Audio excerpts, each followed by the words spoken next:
With this particular record, what life force was the predominant one that inspired you? Because there's both. Yeah. Right? But is there a predominant one? There is this fierce mama bear coming out, and I often find myself wanting to protect artists and children and small animals. I have 6 animals, and I just want to protect people who warrant that protection. And a lot of times artists warrant that. You know, we live in a culture that undervalues often the introverted, contemplative, philosophical artist. You know, so whether it's me showing up and speaking to Congress on behalf of artist rights, or whether it's me writing songs like a song called "Woman Down," where I'm protecting women, basically anyone who might benefit from the supportive voice of someone who's willing to have their head chopped off, I will be there for you.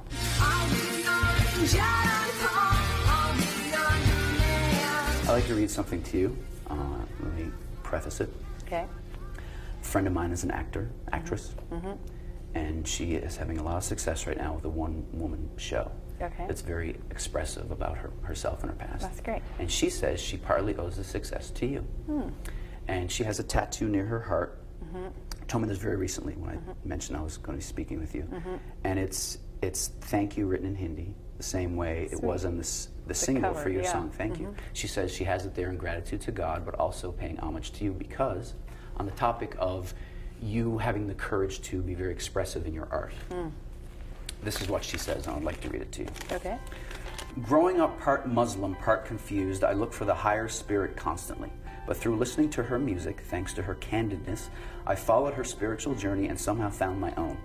I learned that it isn't about religion and it isn't about finding something. It's about being in touch with your divine self and honoring all sides and parts of you. Oh. So, bravo. So when you hear something like that, and you know that your music and something you've created has really affected somebody so much, like what does it feel like?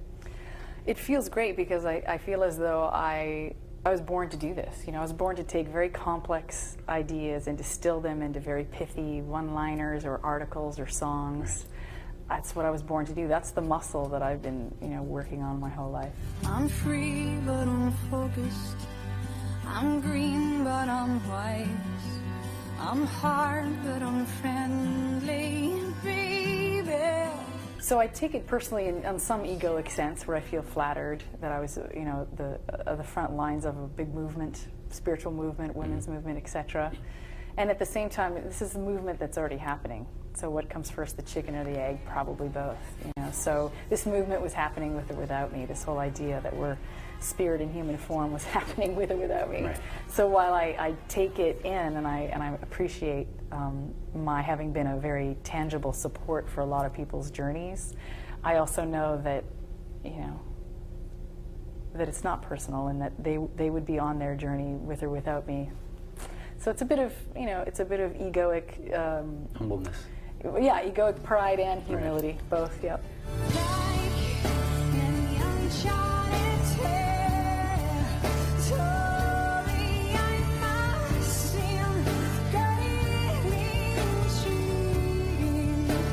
Where does that come from? I hear you talk about your soul and your spirit a lot, and really taking care of your mental health. I don't know if that's the right way to put it. Psychological health. Yeah. Yeah. But where does that come from? I mean, have you always been like that, or is it a time that shifted you to it?